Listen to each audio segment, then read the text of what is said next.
Apologies for the upcoming episode. There might be some audio issues, and I tried my best to try to fix them, but just letting you know ahead of time.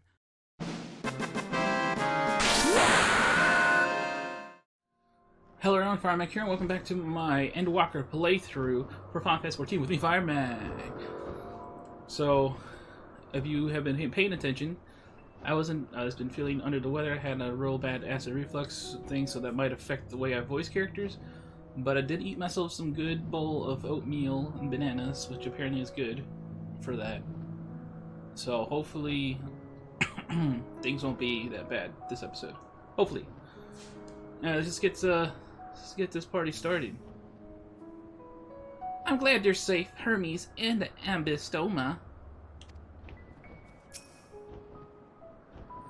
The Ambistoma stares at you unflinchingly, as if regarding something novel. Regarding it in turn, you notice that it appears to be floating, if ever so slightly. Oh yeah, it is. To me, that just sounds like lazy animation. Like, this thing's mostly going to be in water, so it'll make sense to make it look like it's in water all the time. Ponder, warrant, cherish, welcome. Having found the wayward Ambistoma, Hermes is the picture of relief. Well, we mustn't keep the others waiting. Let us return to Anagorissus.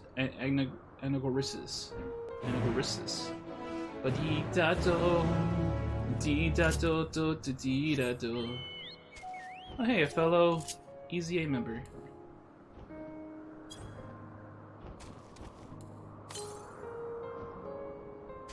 254 yalms to the east. How close am I?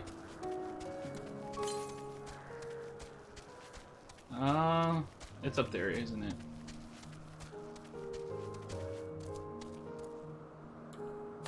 Can I fall over here? It's up there. I might as well just get there since I made the trip this far, right, guys?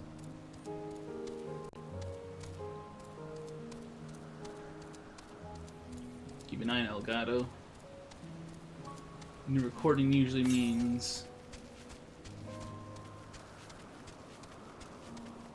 that Elgato likes to have problems. I'll keep it on it. It's usually random, but it usually happens pretty soon within the episode.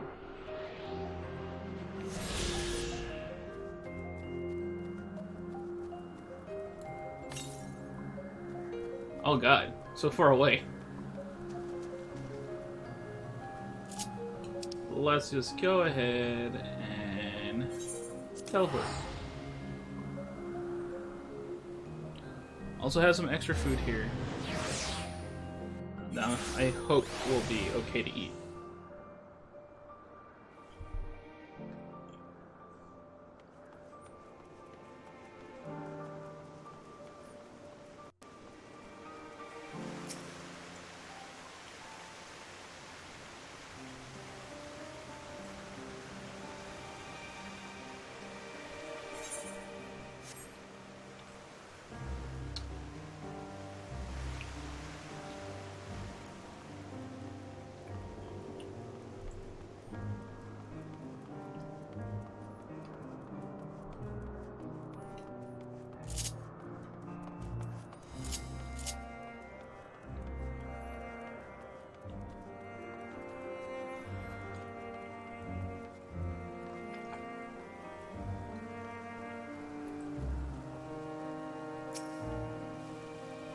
No more errant creations to distract us from the matters of actual important trust.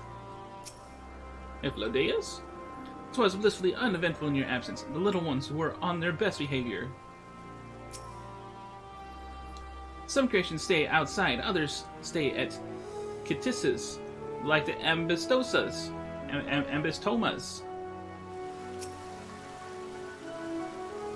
Apologies for the trouble. Owing to your kind assistance, all the Ambistomas are safe and well.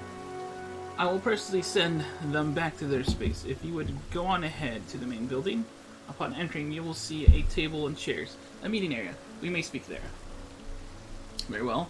take care not to let the creature slip away again.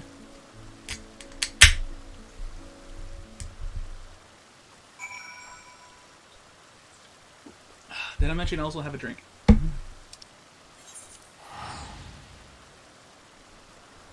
Can you imagine us exploring this whole area if we were on the original size that we were?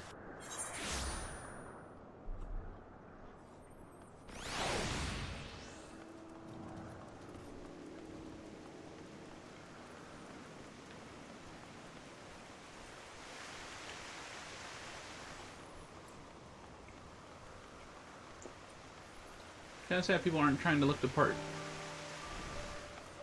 And they gave us this gear for a reason. It'd be nice if we just looked the part too, you know? Well, Mixel has been accommodating thus far. He is one who has business with Hermes. If you wish to attend, you'll have to ask his permission.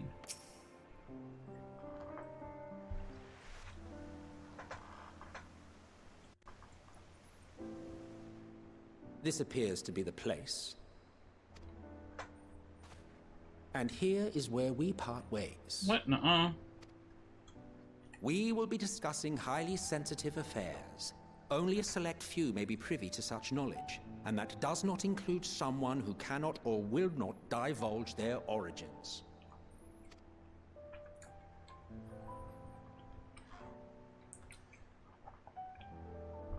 What?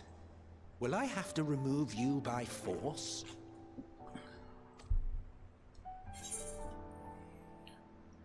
I have important things to say to him as well. There are reasons I cannot speak freely. Let's hear them then, these reasons of yours. Who knows? If I deem your mysterious cause worthy, I may even be inclined to offer my assistance. I think you will. Something tells me you will. I do not object to his attendance. Hermes, this is highly irregular. Perhaps, but I believe he can be trusted. Meteon would not have taken to him so quickly otherwise. Moreover, the presence of a third party may help me to maintain composure.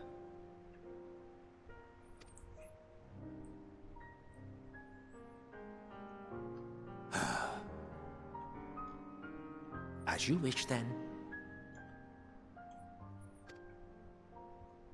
Behave yourself. Do you hear? Yes, sir.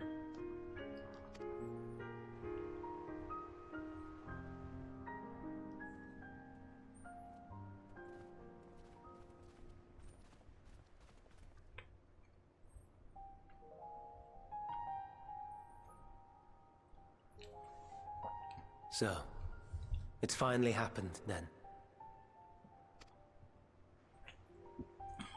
Aye. Van Daniel has declared his intention to step down and named you as his preferred successor.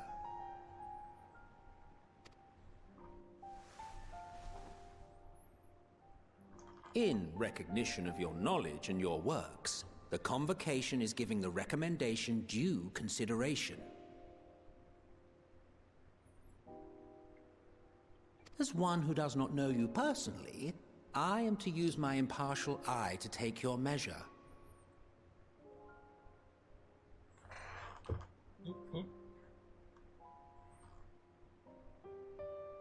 Hold on.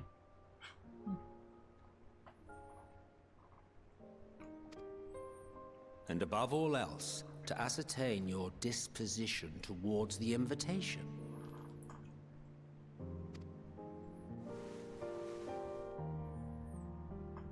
I understand that you and Van Daniel are close. He himself was once chief overseer of Elpis after all. I should not be surprised if you knew before anyone else that he wished to relinquish his office. I did. He told me that when he fulfilled his purpose, he wished to pass the torch to me.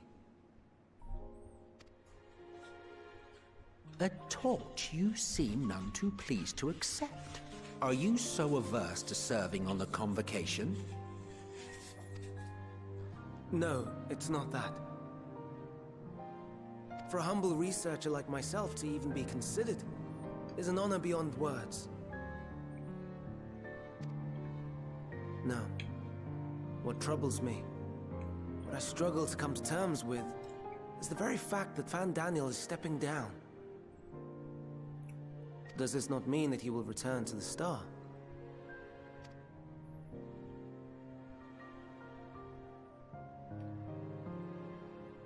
Of his own volition, yes, like so many others have before him.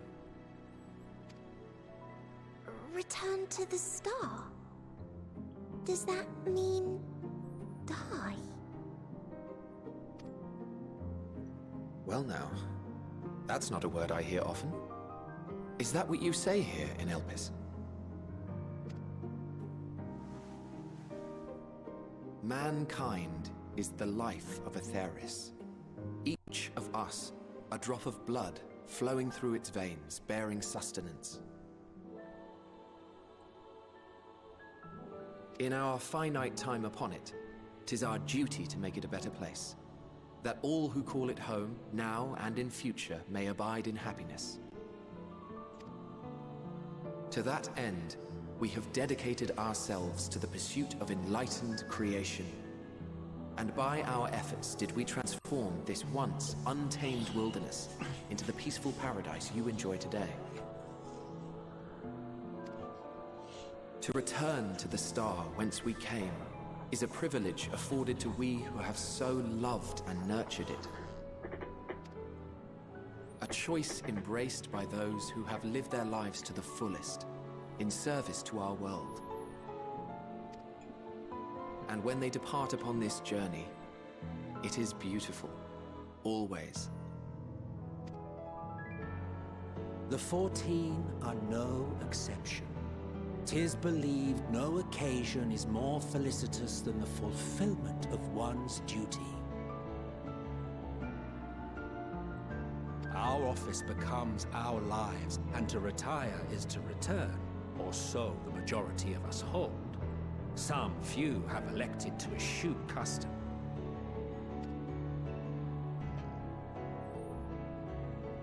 Mayhap you feel Fandaniel's deeds do not warrant his return. Yet you should know his accomplishments as well as any. During his time, he conceived of countless outstanding concepts. And channeling the wealth of experience he attained here in Elpis, he brought forth many new specimens.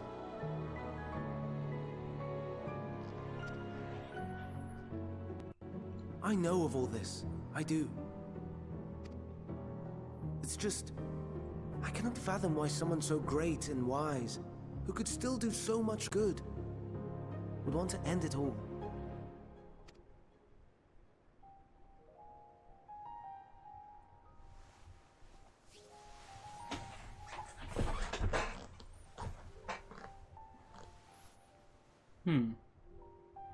Oh no. I've made her upset. Forgive me. I know I requested your presence. Might I trouble you to take Meteon outside? A change of scenery would do her good.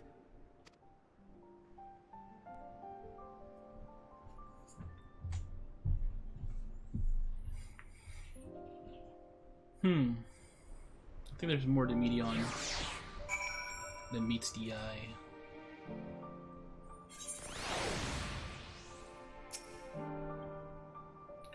Most would jump at the chance of serving a convocation, and yet... Don't mind us, my friend. Please tend to Meteon. Don't mind me, just watching. I'm sorry, Firemac. I didn't mean... a walk. Perhaps we can go for a walk. I say that I thought she was gonna be accompanying us.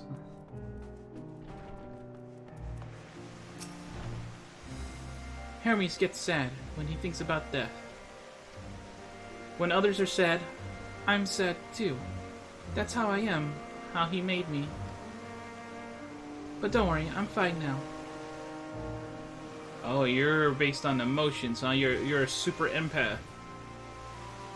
That seems to be a very important when it comes to the fact that we're dealing with Akasha now. But don't worry, I'm fine now.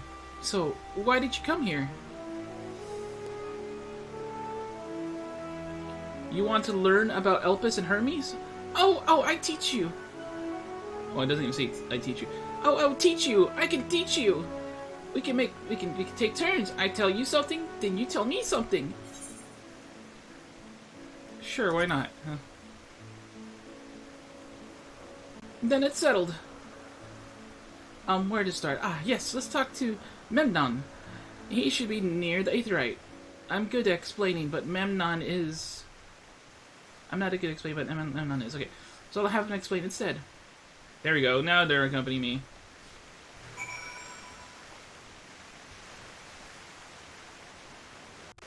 Optional conversation. Ah, the Aetherite. Anyone can use it to teleport anywhere. Well, maybe not anywhere. Not to the ground or other isles. For that, you need teleporters. Oh, and permission.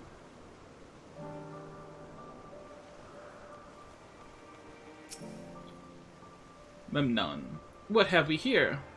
Though you look like a person, your ether is quite thin. I assume you are familiar like Meteon? Is there something you need? This is Firemac. Could you teach him about Elpis?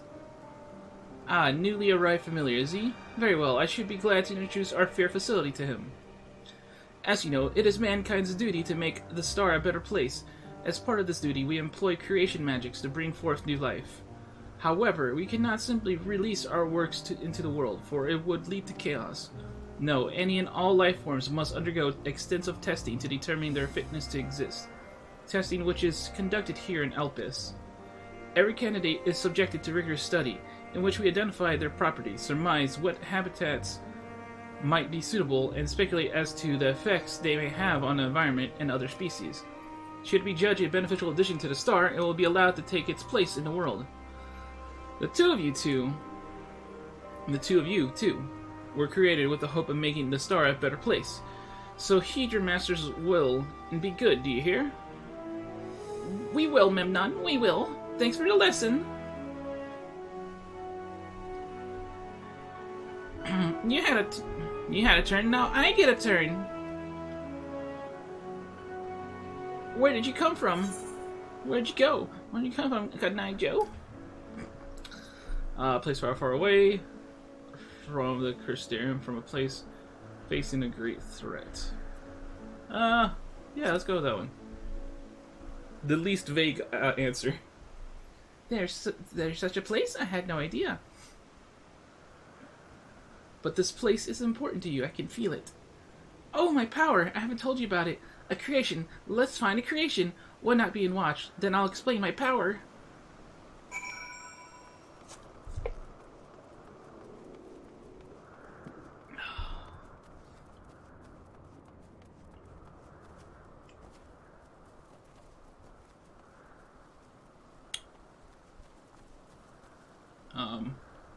What? Over there? Aha! Another conversation node.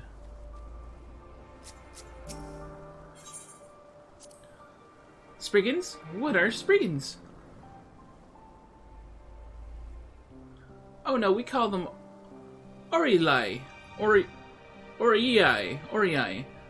If there's many, if it's just one, we say Orias. Though they're cute, they can be naughty. Sometimes they run off with concept crystals, and Hermes has to run after them. That's quite weird. It's the bird.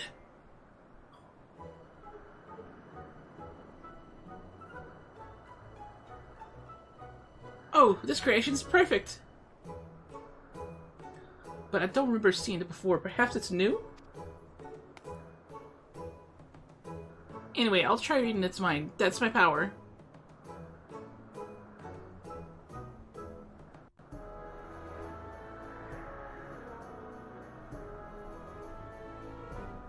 It's not even looking at us.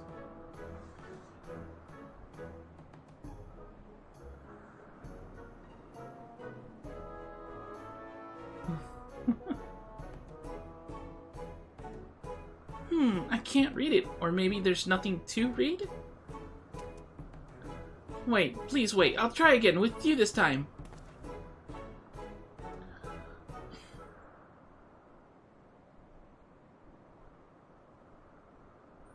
Greetings, can you hear me?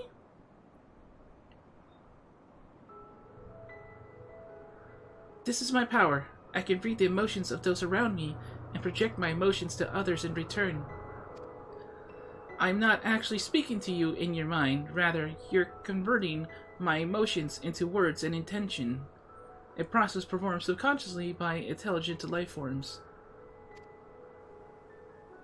The ability is vital to my mission, for it allows me to interact with intelligent beings even should they communicate via unknown languages or other nonverbal means. As a consequence, I am clumsy at speaking. Yet, though I struggle to express myself in this fashion, Hermes wants me to speak as much as possible, for everyone has thoughts and feelings that they may wish to hide. I harbor an affection for you, one that is difficult to define. Aside from the fact that you share common traits with us, your thoughts are complex, prismatic. They draw me in and leave me wanting to know more. Out of respect for your privacy, I will refrain from using my power when speaking with you. Nevertheless, I want you to know that I wish to be your friend.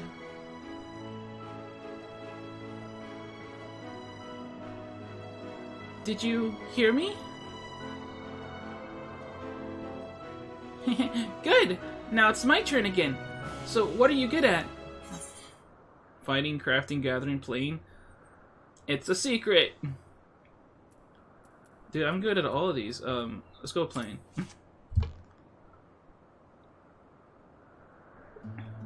Playing? I'm not sure what that means. Hermes says, let's play, but then he goes for a walk, or looks at creations. It's fun, but no different from work.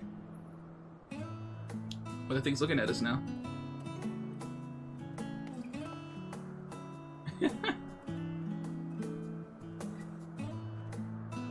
I think we might be bothering it.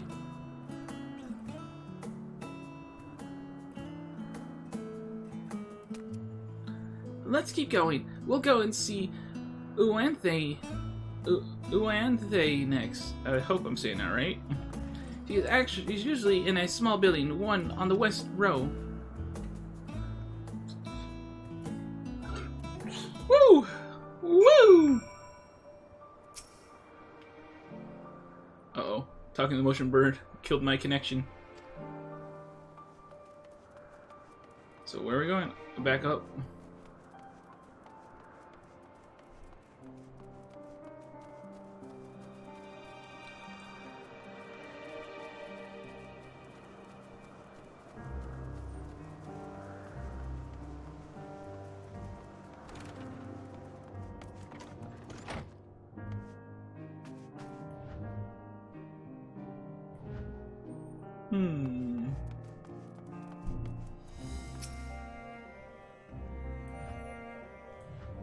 Well, if it isn't Meteon.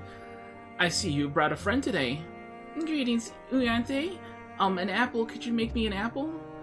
The kind Hermes likes? Covered in syrup. I want to share it with Firemac. Oh, candied apple? Hermes is certainly partial to them. But you know, you can't eat Meteon. You weren't made to do so. But I like it too.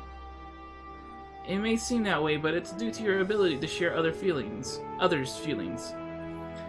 You've taken Hermes' likes for your own. In any case, I can't prepare an apple right now. I'll bring one for Hermes soon, I promise. I'm sorry, Firemac. I wanted to show you my favorite thing. Then I could ask you about yours, but I failed. Tell her something. Wait. Just say nothing. That'd be so rude. Oh, that's what you like. Yes, I can feel it. Your joy and happiness. And it makes me happy too. Thanks for sharing it with me, Firemac. Well, we've walked and talked a lot. Maybe Hermes has finished talking too. Shall we go and see? Yay.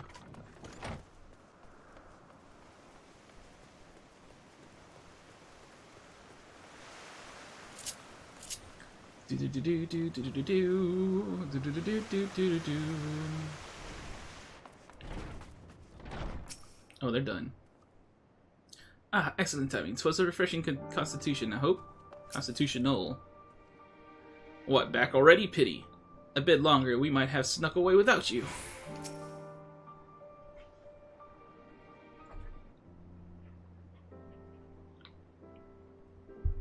There you are. I can see the fresh air has done Medion good. Firemac wanted to learn about you and Elpis, so I taught him. About this place, about my power, about your favorite food. I'm not sure if that last one will be of any use. But I do appreciate your keeping Medion company. While you were away, I finished speaking with our guests. Finished? Hardly. You requested time to consider the invitation, so we have no choice but to occupy ourselves with an inspection of your work. My apologies. It has been decided that Emek Sulk and Hythlodeus will accompany me as I tend to my duties. If you wish to learn more, perhaps you would like to come too? I'm compelled to remind you that he is in no way associated with the convocation. We simply chanced to meet at Propylaeon. Leon. There is no guarantee that the matters we discuss will remain private. I do not mind. To see the joy in his presence brings Meteon. I cannot imagine our mysterious friend harbors malicious intent. Firemac is kind. Really, truly. He taught me as much as I taught him. You're coming, of course, to watch Hermes? You're bound to learn lots and lots.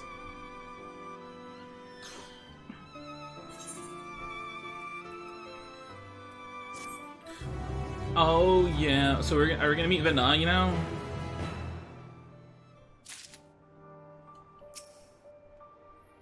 This time, we all get to go for a walk. Isn't it exciting?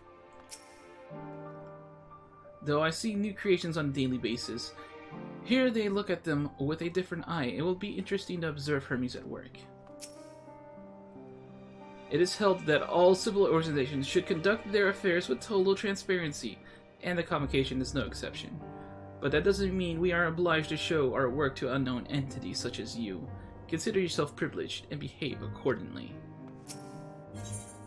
Lives apart. Composure regained, Hermes is ready to return to his duties. If everyone is ready, there are a few creations I need to check on. First, we shall return to the spot where we found our wayward Abystoma. Have care when you step outside the hub, for there may be more unruly creatures about. Badidado. Oh, there is side quest galore.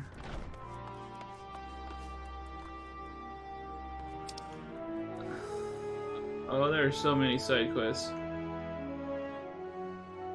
Oh, there's so many side quests. None of them are blue though, so we're gonna ignore all of them for now.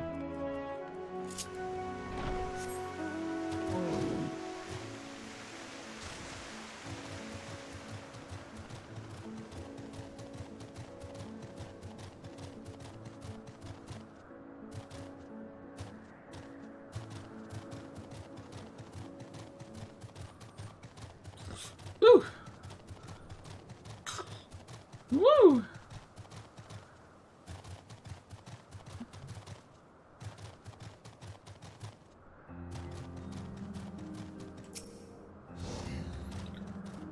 Ah yes, the lengthened Pitaluda, one of the newest species of the ever-popular butterfly. You still bothered about your robe? Don't be. The few fifth specimens we repurposed won't be missed. All vim and bigger now. When we were discussing his nomination, he was melancholy incarnate. It's so beautiful. Pitaluda! I hope they make it into the world. Oh, they do.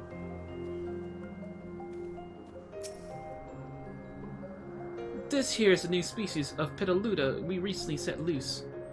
It has been doing very well, managing to maintain stable existence thus far.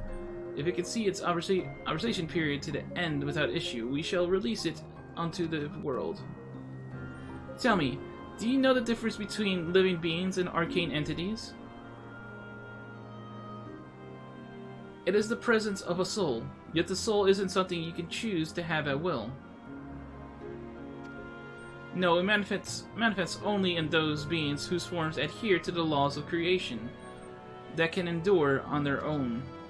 Beings that do not fulfill this requirement, such as those spontaneously born of magic or natural phenomena, do not have souls. No matters how much it might resemble flora or fauna, if it lacks a soul, then it is considered an arcane entity. So you see, it's not for mankind to decide what is living. That domain lies beyond our manipulation, and it is hubris to assume otherwise. Come, let us head to the nearby beacon. I received a report that arcane entities have gathered there. So basically, what he's telling us, that these things do not... that we shouldn't feel bad for just killing them or doing whatever with them, because they don't have a soul, and we don't care. And that seems a little presumptuous. I don't know if that's what they're aiming for, because that seems a little...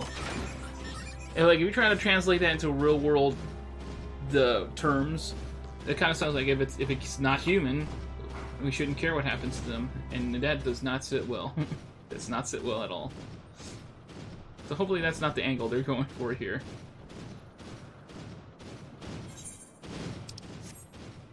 And it would be foolish to try to, you know, give any emotions or, you know, like thought to individuality to things without that aren't humans, I guess. But hopefully it's not the angle they're going for. A fascinating creation, much like yourself, little one, renowned as Hermes is for his flying life forms. It is a rare privilege to be able to see one of his works in progress. We're meant to be observing Hermes, but instead we're stuck with Meteon. Well, I suppose she herself serves as proof of his prowess as a researcher and creator both. Interesting. You're interesting too. Tell me, how did you find the ambystoma? Oh my god, freaking sprites. Ah, yes. Lightning Pneuma, as the report said. Although we call this structure a beacon due to its form, it's in fact a magical device. By manipulating the balance of elements, it keeps the isle airborne and maintains the climate thereupon. In the course of its operation, it often sees an internal shift towards a given element. Right now, that element is lightning, which draws the Pneuma here to replenish their ether. It appears Meteon is busy. Would you care to assist me in her stead and feed the Pneuma? You can feed these things.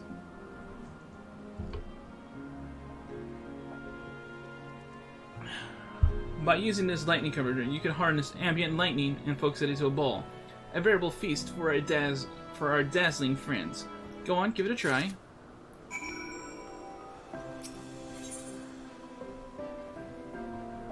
Oh. Okay.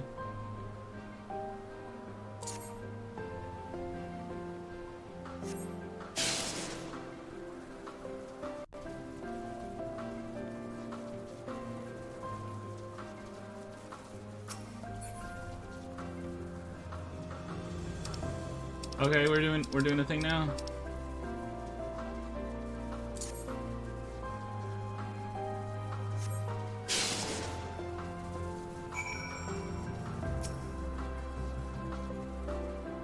Well, that was fun, I guess. Perfectly done, Firemac. Look. Nom nom nom nom. Delicious lightning. See how they gather to feed? How they express themselves through their actions despite their lack of words. Speech is not the sole defining characteristic of a thinking and feeling creature, nor is silence an indication that they do not possess these qualities. Be it a soulless arcane entity such as the Pneuma, or an ephemeral life form such as the Petaluda, all seek to perpetuate their existence, to survive. Is Meteon an arcane entity?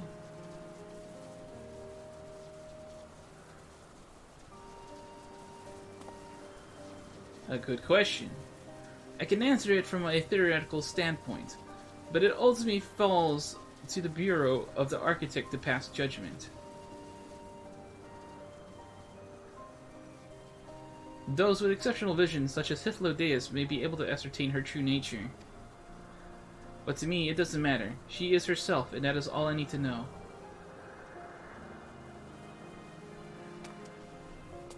Oh, you're finished already? You finished already? I'm sorry, I was in the way. Not to worry, my dear. They missed nothing of note, and we still have plenty of work for them to observe. Next, we will head east to the Morning Dew. I need to speak with some observers there.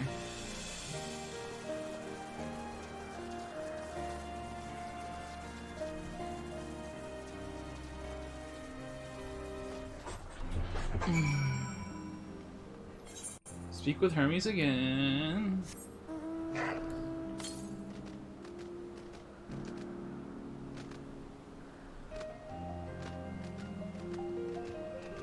Woo! Wow.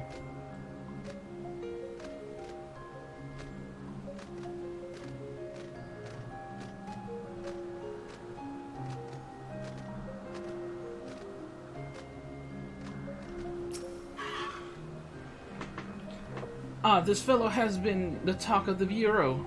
The combination of a carefree aspect and endless rows of fangs is strangely charming. Was there a guiding theme or any method to the madness that is this random assortment of features?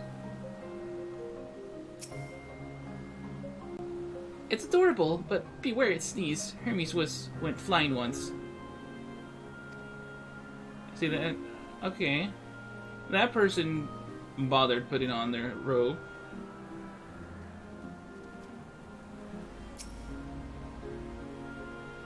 So yeah, people who try to respect the MSQ, y'all right. Y'all right.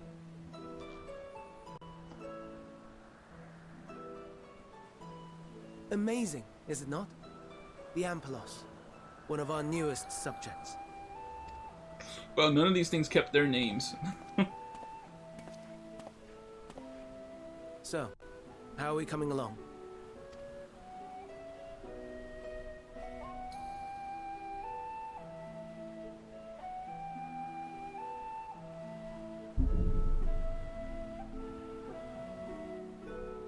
Hey, there's the flower.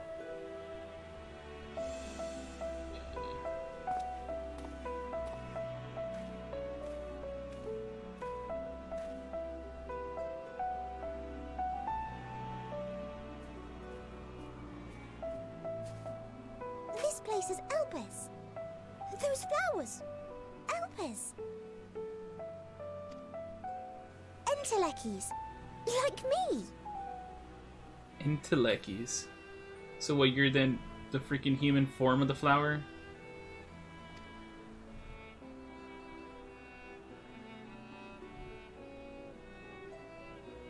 They are a product of Elpis, and so named for their birthplace.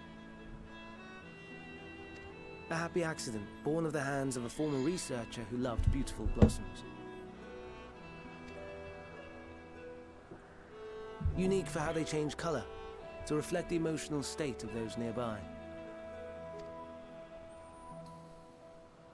Though be it here or elsewhere, they are seldom seen in any hue save purest white.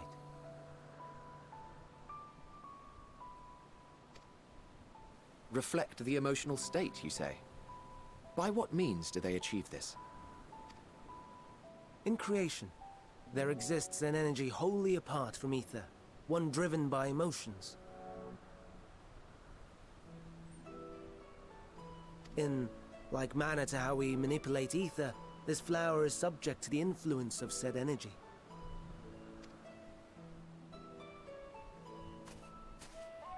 While it has no will of its own, it is sensitive to the prevailing emotion in the vicinity, and reacts by altering its color and vibrancy.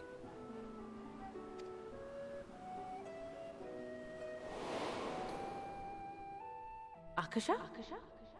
It is one of the unseen energies defined by Harnish alchemical theory. Though a gross oversimplification, Some describe it as an essence influenced by feeling.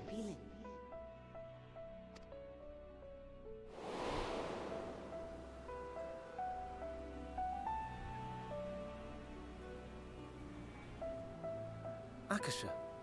Though I'm not familiar with the term, your description suggests it is the self-same energy.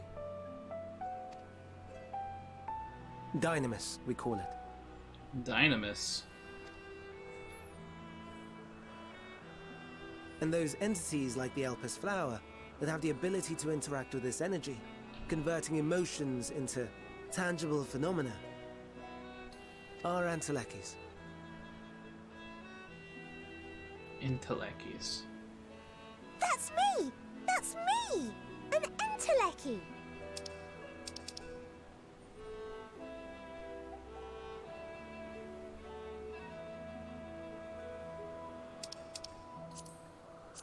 Huh. That you are, my dear. And no ordinary one at that, but the first possessed of free will.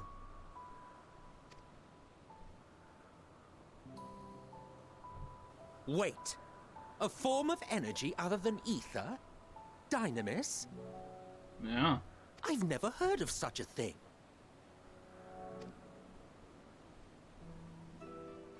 Hardly surprising.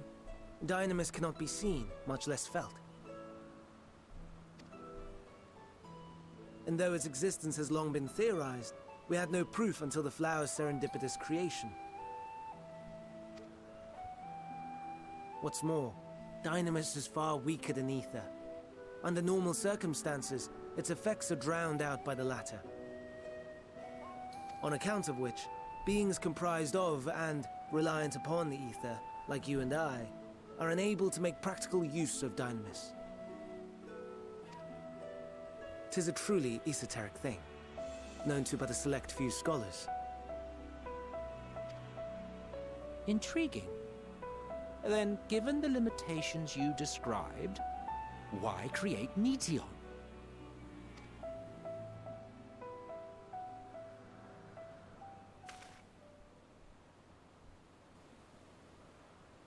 Our star, Aetheris, is especially rich in ether, so much so that its name is derived from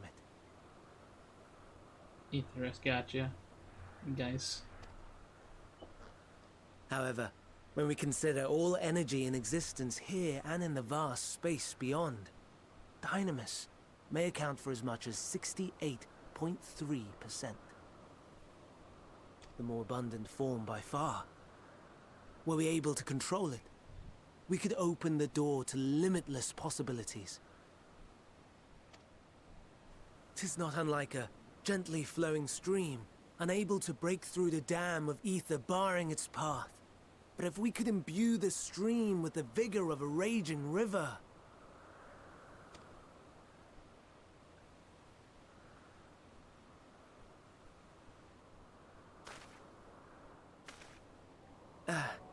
Not that I have such grand ambitions. Nay. I merely wish to create a being that could traverse the great expanse.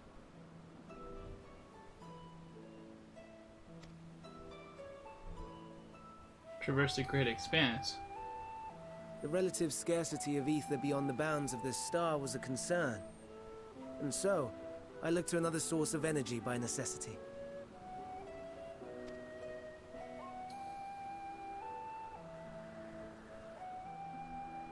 That being Dynamis. No wonder her ether is so thin. Precisely. Yours is thin too. Like an Entelechy. Like me.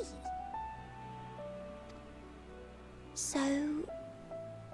are we the same? Entelechy's. Sure, I don't see why I couldn't be one. Well, I have been known to transcend my limits with nothing but determination. If I'm thin, it's because Emmett Silk didn't do a proper job. Ha! That's funny. Well, I want to say this one. I'm going to say this one.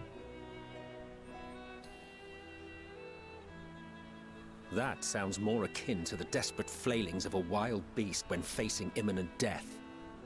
Damn, Emmett Silk. Maybe I should have A deficit messed of with you. ether alone does not an Entelechy make. It would, however, make it easier for you to interact with Dynamis.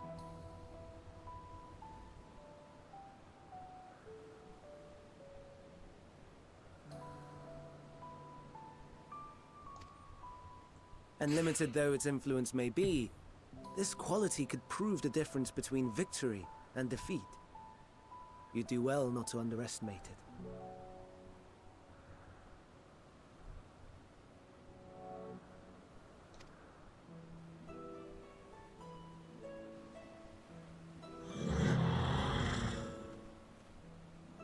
Oh dear, I'd forgotten about the poor fella. You must excuse me a moment while I go and verify a few more things. You're quite forgetful, Hermes.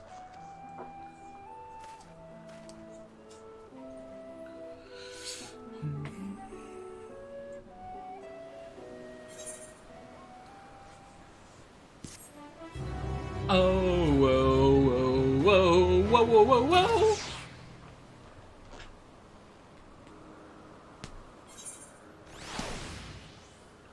Hyflodeus, Hyflodeus, Hyflodeus, Hyflodeus, Hyflodeus, Hyflodeus, Hyflo, Hyflodeus, Hyflodeus, Hyflodeus, Hyflo, Odeus, Hermes, what's up? All appears to be well. This shouldn't take long. Entelechy. Entelechy or no, we're friends in Venice.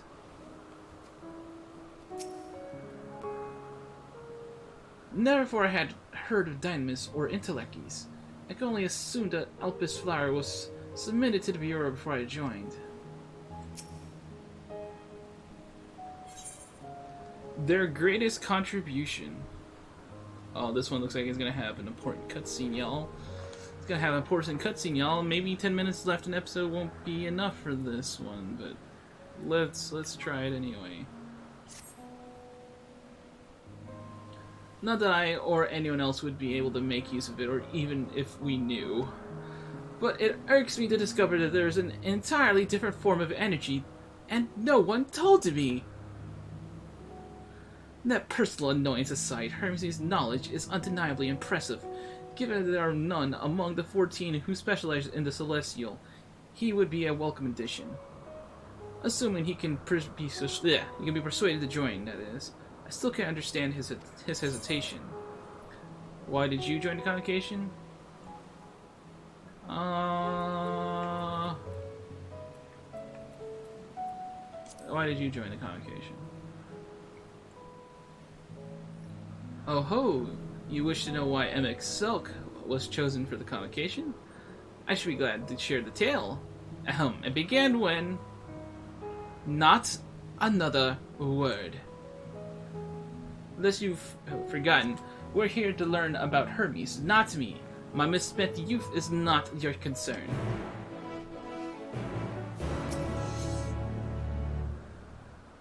What now? I want to learn about the convocation. If you would accompany us, I suppose you should at least know that much. The Convocation of 14 is a governing body that determines myriad policies. Our goal is to ensure that all is right in creation, that our star may know a brighter future. As the name suggests, the Council is comprised of 14 offices, each of which held by an individual chosen for their surpassing abilities. Depending on the office, one is required to either be an authority in a certain field or possess skills that would facilitate the performance of their stipulated duties. The former category includes Metron, specialist in aquatic life, Logarith, specialist in terrestrial life, and husbandry. Husbandry? Oh, what's the latter one? It's granted authority in a certain field versus skills that facilitate performance of their... Okay. Halmarut, specialist in fungal and plant life. Amaroloth, specialist in medicine and healing. No, we don't know. We have not met these people. Halmarut, Amaroloth, Lolith, La Habrea, specialist in creation magics, who has brought forth phantom beings of the highest complexity. For the latter category, there is Ultima, advocate of the arts. Igeorum, champion of enlightenment in rhetoric. Pashterut, preserver of discipline and order. Emetsulk, keeper of the ethereal realm, or underworld, in the vernacular. Van Daniel, pursuer of existent phenomena. Keeper of the ethereal realm. And Azam, traveler of the world and counselor to the people. What? Should I be revealing such details to you? Don't be silly. Even children know this much, and you would do well to remember it all. And that was a lot to take in. I don't even know if that was 14 people. Was that 14 people? I didn't really count. But there's definitely names among those that we have never met.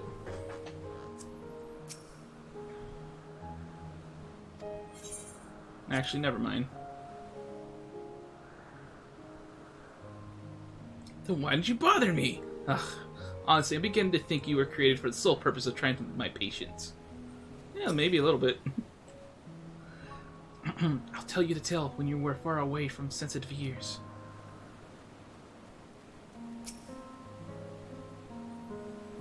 Intellecty or no, oh, she already said that.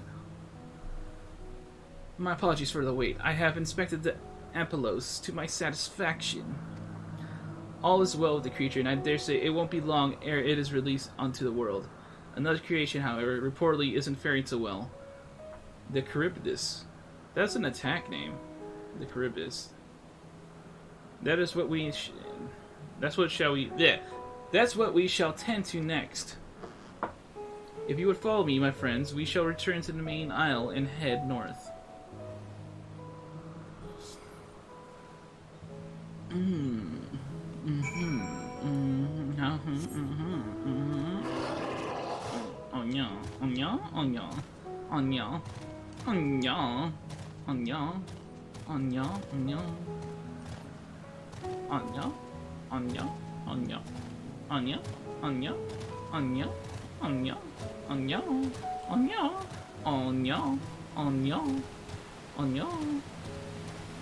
In fact, Charybdis is something used by this. Those are Charybdis? Those freaking things? Well, the attack name survived. A serpentine bird or a winged snake? There is slight difference in etheric balance between these Charybdises, but it may be assumed that they aren't original creations, but their offspring. Troubled Overseer.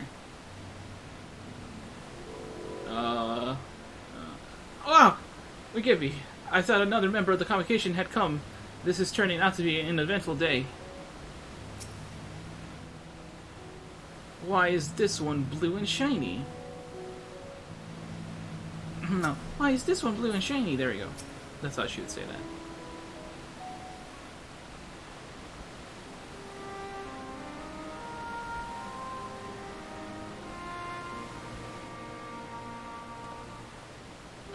I understand there's a problem with one of the Charybdis. Yes, that's right. As you know, the Charybdis is based on a sea creature. Owing to adjustments to enhance its affinity to wind, it is capable of flight. The specimen created from the concept would all fly without issue, but a problem arose in subsequent generations. This third generation creature was born with an etheric balance leaning strongly towards water, its aquatic origin asserting itself, it would seem. The result being its affinity to wind is diminished and it cannot fly. No matter what we try, we can't get it to rise even the slightest bit.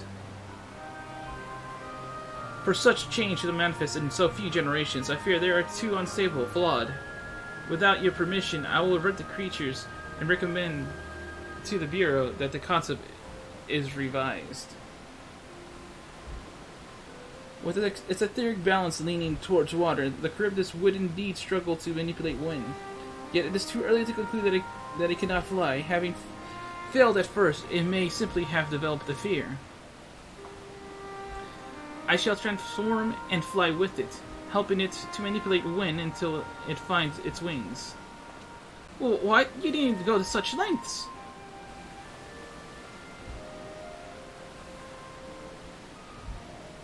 You don't know. But of course not. Transformation is an art in which one manipulates a vast quantity of ether to construct another body around oneself. In practice, this allows one to assume any conceivable form, and thereby transcend the limits of one's flesh. Yet convenient though it may be, transforming in the presence of others is considered vainglorious in the extreme, as uncouth and unseemly as running about robeless, unshameful. Am I to understand you make a habit of this? Nothing of the sort. It's just that when transformed, I can wield the wind and fly. It may be excessive, but what is our shame next? But what is our shame next to the lives of these creatures? They deserve a chance, and we owe it to them to do all in our power. Be that as it may.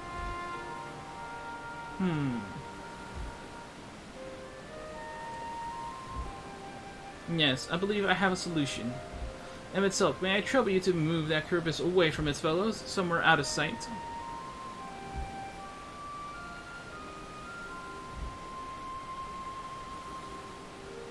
Meanwhile, I'd like the rest of you to help me prepare here. What mischief are you scheming now? No mischief, I assure you. I would but spare you the need to report to your colleagues that Hermes is committed an indiscretion. So have little faith and run along.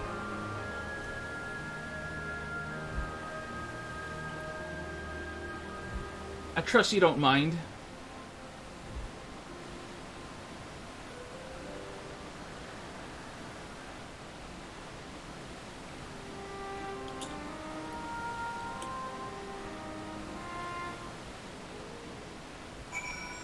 We must help the Kerberos to fly, or else they will all die.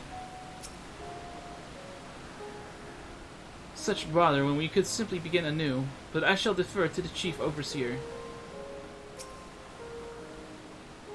Hylodeus is a man of ideas. I wonder what he has thought up this time. Emmett Silk is out of sight? Good. Let's speak of the plan. It's a stroke of genius, really. We have Emmett Silk train the Kerberos. Aside from being able to fly untransformed, he can readily see ether currents.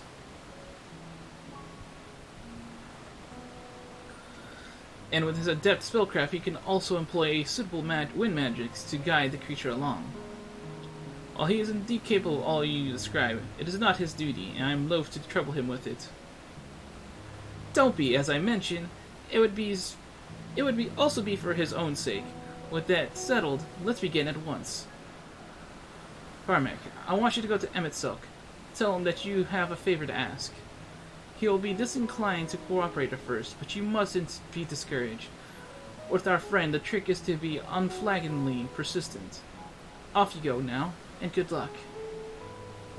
With the chat mode and say, use your keyboard.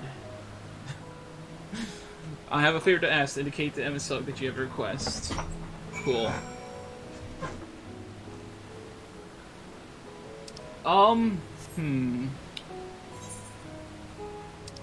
Do I end the episode now? No, I don't. I really don't.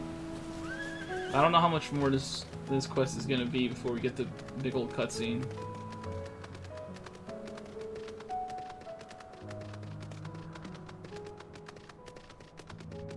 And considering I have... There is a mosquito. I don't know if you guys can see that. What was I saying? What was I saying? Oh, right, the episode. Considering that I've made a couple of shorter episodes, this being a longer one shouldn't be a big deal.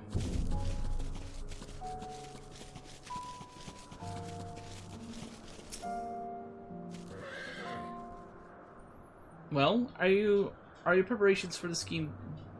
That is clearly not a scheme complete.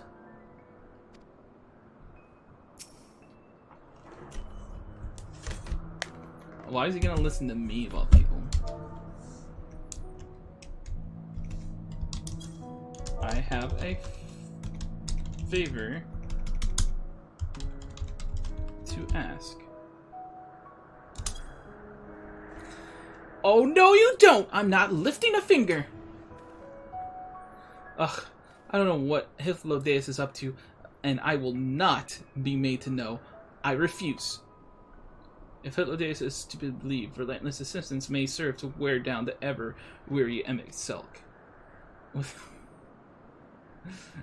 What the chat mode didn't say, use your keyboard and software to enter the phrase containing the words "Please, Emmett Selk" to plead with Emmett Selk.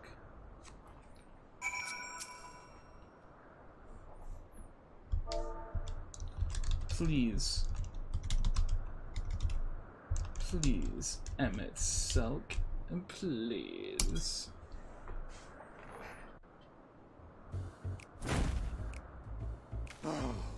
No, no, no. You are not foisting this nonsense on me.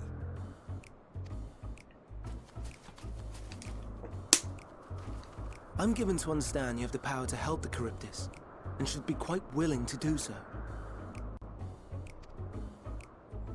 And so I appeal to your better nature, most benevolent Emmett Selk. Please teach her to fly. Or else Hermes will transform. Right now. Now, there's no need to go quite that far. Altruism is its own reward, as I'm sure he would agree.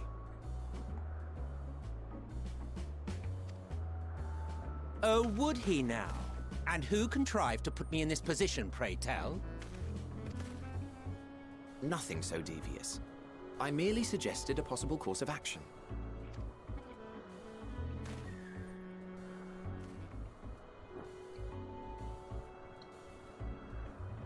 Please, Emmett Selk.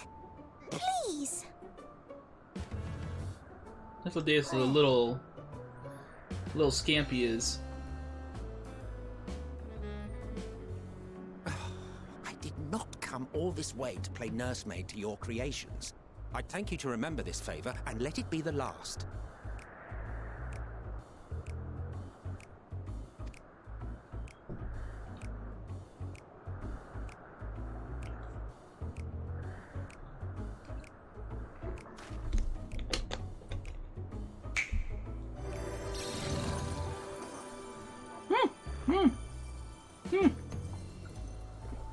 That's the mount we got from Shadowbringers collectors. I will aid it once it is taken to the air.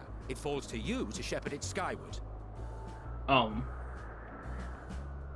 Sorry, collector's edition. That's the same mount.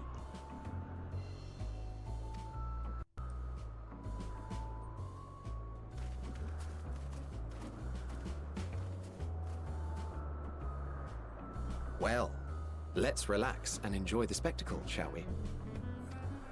Okay.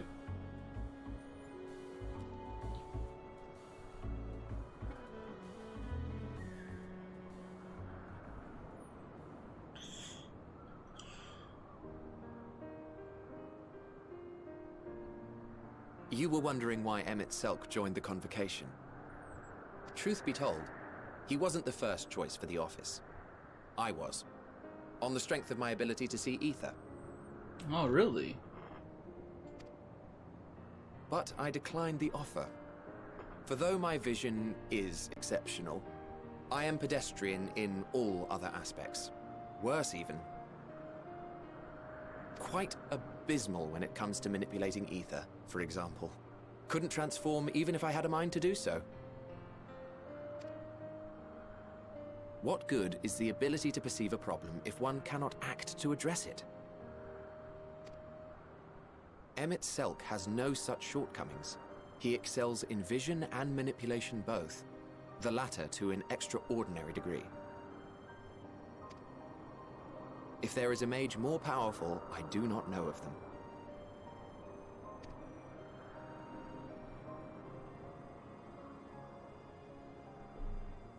Thus did I recommend him for the office in my stead. And I wasn't the only one. Far from it. Countless others vouched for his skill and character. People the world over, to whom he had previously lent a helping hand. Oh, how surprised he was. Claimed he hadn't done anything remarkable for anyone. Modest to a fault. He deserved every bit of acclaim he received. Yet he may well have gone unappreciated were it not for a mutual friend. How about a Zim, aren't you? A singular soul who can't help but involve himself in the business of others. Where he walks, excitement is certain to follow. His antics irritate Emmett Selk to no end. But much of his grumbling stems from genuine concern. It's talking about Zim. You're talking about Zim. When our friend calls, he never fails to answer and lend his talents.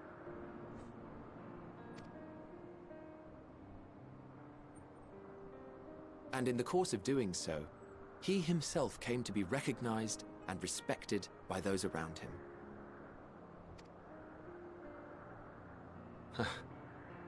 They are truly remarkable individuals, and I'm proud to call them friends.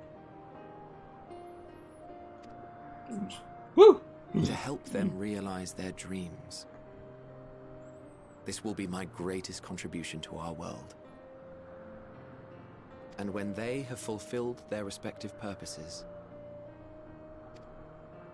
so too shall I have fulfilled mine, and together we may return to the star.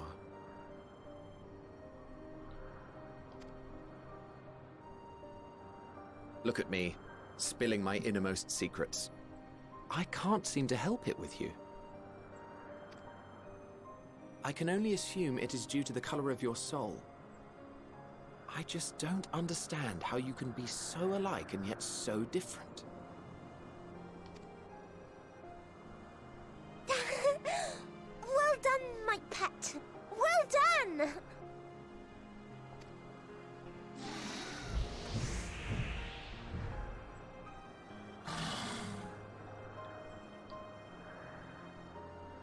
Ah, yes. I dare say the Charybdis will be fine here on.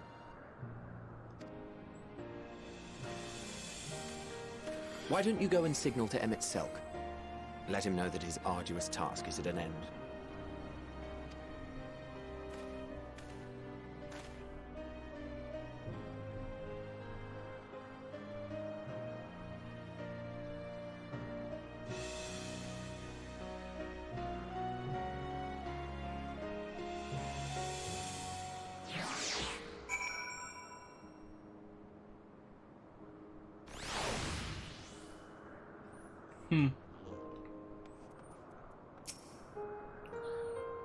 If I didn't know better, I'd say Emmett Selk is enjoying himself. Not that he'd ever deign to admit it.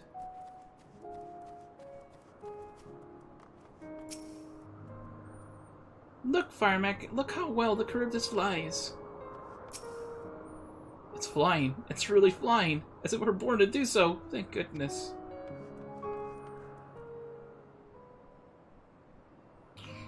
Oh.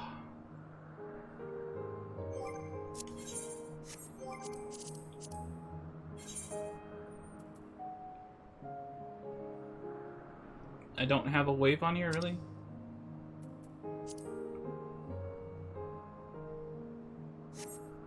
Emerging from his reverie, Emmett Selk notices you and begins to descend with the Charybdis.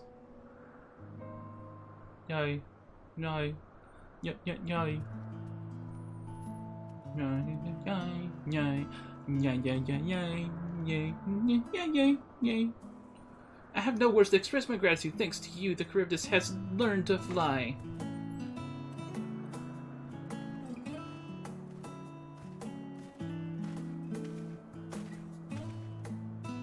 And Firemac and I could relax and have a pleasant chat. I'm sure you did. The creature needed some small assistance at first, but soon it was flying more or less on its own. I doubt you'll need to repeat the lesson. That was truly impressive!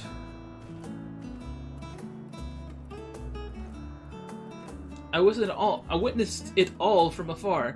The Charybdis flies! Indeed, with this, we've proven that even a creature with skewed etheric balance is capable of flight. Though we helped it to achieve this, the Charybdis is a herd animal. They may well aid their struggling kin in like fashion, if and when the need arises. Keeping this in mind, I bid you continue observing them. If that is what you want. But if I may say so, rather than hoping an idyllic possibility comes to pass, would it not be simpler to have the concept adjusted? That way we could guarantee that anomalies such as this, as a specimen, are never born in the first place? These creatures are already here. We will spare no effort in giving them a chance to survive. As you wish, Chief, as you wish. Such a stark contrast to what he ends up becoming at the end.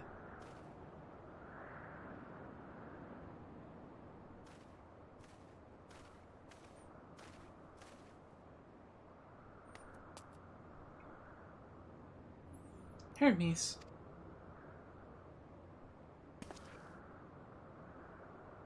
I'm fine, don't worry. Well, that concludes all of my present tasks. Let's return to Agnorisis. Agnorisis now, for now. Agnorisis. Agnorisis. Agnorisis. Agnorisis. Agnorisis. Agnorisis. Agnorisis. Speak with Emmett Selk. Woo! Oh, woo! Oh, woo! Hey, woo! Hey, woo!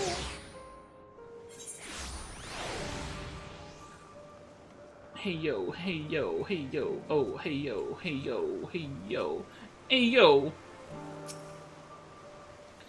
All the creations are happy. That makes me happy too. Now you've seen what I do. Was it everything you were expecting?